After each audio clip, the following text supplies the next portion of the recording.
Ramesh railway station पर guard की नौकरी करता था। उसकी शिफ्ट हाल ही में रात की हो गई थी और उसका ट्रांसफर एक ऐसे रेलवे स्टेशन पर कर दिया गया था जो काफी सुनसान और वीरान था। वहां से ज्यादा गाड़ियां नहीं गुजरती थी और प्लेटफॉर्म भी अक्सर सुनसान ही रहता था। उस स्टेशन पर ज्यादा पैसेंजर भी वेट नहीं करते थे। शहर की आबादी भी कम थी। रमेश इस बात से काफी नाराज था कि उसका ट्रांसफर ऐसी वीरान जगह पर कर दिया गया। एक रात रमेश खुद से ही बड़बड़ाता हुआ चला जा रहा था। क्या मुसीबत है, अच्छी खासी घर के पास नौकरी चल रही थी, बेकार ही सुनसान जगह पर ट्रांसफर हो गया। 1 महीना देखता हूँ, फिर बात कर लूंगा ट्रांसफर की। उसका यहाँ नौकरी करने का बिल्कुल भी मन नहीं था। हाथ में लालटेन लिए और दूसरे हाथ में डंडा पकड़े हुए वो प्लेटफॉर्म की चक्कर लगा रहा था। बीच बीच में सीटी बजा देता। एक रात की बात है। उस रात गार्ड फोन पर उसके अलावा और कोई नहीं था। रात के 2 बज रहे थे। रमेश ने देखा कि एक आदमी बेंच पर बैठा हुआ था। ठंड का मौसम था और वो आदमी ठंड से कांप रहा था। रमेश उसके सामने जाकर खड़ा हो गया और उससे पूछताछ करने लगा। कौन है भाई? उसने देखा कि आदमी को ठंड लग रही है। वो आदमी कुछ बोल नहीं रहा था। उस आदमी ने कुछ नहीं कहा। अरे कुछ बताओ भी, कौन हो? आदमी बस ठंड से कांप जा रहा था। उसने उसे अपने बैग से एक शॉल निकालकर दे दिया। आदमी जैसे ही रमेश की तरफ बढ़ा, रमेश डर गया। उस आदमी का चेहरा ही गायब था। रमेश वहां से भागकर वेटिंग रूम में आ गया। उसने जो देखा था उसे अपनी आंखों पर यकीन नहीं हुआ। वो फिर से कुछ देर बाद उसी जगह पर चेक करने गया तो उसने देखा कि वहां कोई भी नहीं था, बस उसका शॉल गिरा हुआ है। उसने वो शॉल उठाया और सुबह घर लौट गया। वो इस हादसे को एक बुरे सपने की तरह भूल गया था। इतनी सुनसान जगह और इतनी गहरी रात, बुरा सपना ही होगा। रमेश तो इस वीराने में अपना मानसिक संतुलन खो दे। उसने सोचा कि उसे नींद आ रही थी और उसने नींद में सपना देखा। अगली रात वो फिर से ड्यूटी दे रहा था, प्लेटफॉर्म के चक्कर लगा रहा था।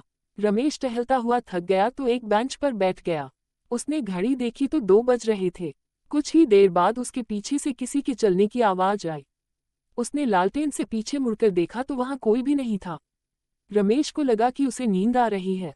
उसने चारों तरफ देखा और आंखें बंद कर ली। फिर वहीं कुछ देर बैठे बैठे उसकी आंख लगने लगी। तभी एक हाथ उसके कंधे पर आया और उसे जगाने लगा। पहले तो उसने ध्यान नहीं दिया, लेकिन फिर से ऐसा हुआ तो वो चौंक कर उठ गया।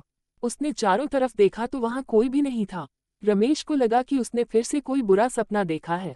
रमेश ये सब सोच ही रहा था कि उसे पायल की आवाज आई। उसने चारों तरफ देखा तो उसे एक लड़की जाती हुई दिखी। रमेश उस लड़की को आवाज देकर रोकने लगा। रुको, अरे सुनो, रुको। वो जैसे ही उस लड़की के पास गया तो वो लड़की गायब हो गई थी। रमेश इस बार घबरा गया था। उसके माथे का पसीना साफ साफ बता रहा था कि वो बुरी तरह से डर गया है। रमेश ने यह बात फिर से किसी को नहीं बताई, लेकिन अब उसे प्लेटफॉर्म पर ड्यूटी करने से डर लग रहा था। अगली रात रमेश एक ही जगह खड़ा रहा। उसने स्टेशन का कोई चक्कर नहीं लगाया। कुछ देर बाद रमेश के पास एक आदमी आकर खड़ा हो गया और ट्रेन के बारे में जानकारी लेने लगा। रमेश को लगा कि कुछ गड़बड़ है। रमेश दूसरी तरफ देखने लगा और उस आदमी को नजरअंदाज करने लगा। उस आदमी ने फिर से रमेश से पूछा। इस बार रमेश को लगा कि यह कोई इंसान ही है। रमेश उस आदमी को ट्रेन के बारे में बताने लगा। तभी घड़ी में 2 बज गए। पूरा प्लेटफॉर्म घड़ी की आवाज से गूंज रहा था। रमेश ने घड़ी की तरफ देखा तो वो थोड़ा सा घबरा गया। उसके सामने खड़े आदमी ने उसके कंधे पर हाथ रखकर उसे जगाया तो वो होश में आ गया। रमेश ने देखा कि सामने खड़ा आदमी उसे धुंधला दिखाई दे रहा है। उसने अपनी आंखें मली। उसे फिर भी वो आदमी धुंधला ही दिखाई दे रहा था। रमेश ने उस आदमी को बुलाने की कोशिश की तो वो भागने लगा। रमेश भी उसके पीछे भागने लगा और वो आदमी अचानक से पटरी की तरफ भागने लगा और गायब हो गया। रमेश अपना बैलेंस नहीं बना पाया और पृथ्वी पर गिर गया। उसने ट्रेन की आवाज सुनी और घबरा गया। उसे सब धुंधला दिखाई दे रहा था। वो डर से चिल्लाने लगा। तभी रेलवे स्टेशन मास्टर प्रसाद भागा हुआ आया और उसने रमेश को पटरी से बाहर निकाला। रमेश कुछ देर तक बेहोश रहा। रेलवे मास्टर प्रसाद ने रमेश के ऊपर पानी छिड़का तो वो उठकर चिल्लाने लगा। प्रसाद ने उसे शांत किया और उसे दिलासा दिया कि वो ठीक है। रमेश को कुछ भी समझ नहीं आ रहा था कि उसके साथ ये कैसे हादसे हो रहे हैं। प्रसाद ने पहले तो उसे डांटा कि वो पटरी के इतने पास क्यों गया। रमेश ने प्रसाद को अपने साथ घट रही सारी अजीब घटनाओं के बारे में विस्तार से बताया। प्रसाद तुरंत ही समझ गया। उसने कहा, इस इलाके में कई छलावे रहते हैं। वो सब रूप और शरीर बदल बदल कर आपसे बात करना चाहते हैं। उसके बाद आपको नुकसान पहुंचाने की भी कोशिश करते हैं। रमेश छलावे का नाम सुनकर बुरी तरह से कांप उठा। वो जल्दी से स्टेशन से भागने लगा। प्रसाद ने उसे समझाया कि ऐसे भागने से कोई फायदा नहीं है। बस इन सब का एक ही इलाज है कि जब भी तुम्हारा ध्यान अपनी तरफ खींचने की कोशिश करे तो तुम्हें इन पर बिल्कुल भी ध्यान नहीं देना है और छलावे से बातें तो बिल्कुल भी नहीं करनी है। रमेश प्रसाद की बात ध्यान से सुनता रहा। फिर थोड़ी देर बाद उठकर प्लेटफॉर्म पर जाने लगा। उसने देखा कि सामने से एक आदमी आ रहा है। वो आदमी और कोई नहीं प्रसाद था। रमेश को समझ नहीं आया कि प्रसाद तो उसके साथ कमरे में था। फिर ये कौन है? तब तक प्रसाद उसके पास आकर उससे बात करने लगा। प्रसाद ने रमेश उसकी घबराहट की वजह पूछी तो रमेश संत खड़ा था। अरे रमेश, क्या हुआ? इतना घबराए हुए क्यों हो?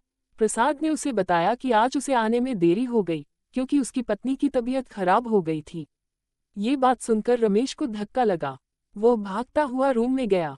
उसने देखा कि प्रसाद डेस्क पर बैठा हुआ था और अपना काम कर रहा था। उसने कमरे से बाहर जाकर देखा तो वहां कोई भी नहीं था। रमेश घबराकर स्टेशन से भागने लगा। तभी उसका पैर एक लाश से टकरा गया और वो गिर पड़ा। उसने देखा कि सामने प्रसाद की लाश पड़ी थी और ऐसा लग रहा था कि उसे मरे हुए काफी दिन हो चुके थे। रमेश घबराकर उठने लगा और उठकर भागने लगा। लाश की आंखें खुली और वो रमेश के पैरों पर लिपट गई। प्रसाद की लाश जोर जोर से चिल्लाने लगी। उसे कोई बचाने और वो मरना नहीं चाहता था। रमेश को कुछ भी समझ नहीं आ रहा था। उसने अपनी पूरी जान लगा दी उस स्टेशन से बाहर निकलने में और घबराता हुआ रमेश उस स्टेशन से भाग गया। कुछ दिनों बाद एक नया गार्ड स्टेशन पर ड्यूटी करने आया। वो एक रात ड्यूटी कर ही रहा था कि तभी उसने देखा कि घड़ी में 2 बज गए थे। सारा प्लेटफॉर्म खाली था। तभी उसके कंधे पर किसी ने हाथ रखा। गार्ड ने देखा कि वहां कोई नहीं था। वो प्लेटफॉर्म के चक्कर काटने लगा कि तभी उसे परछाई दूर जाती हुई दिखाई दी। वो परछाई एक शरीर में बदल गई और उस गार्ड के पास जाकर खड़ी हो गई। गार्ड ने पीछे मुड़कर देखा और उसके सामने रमेश खड़ा था।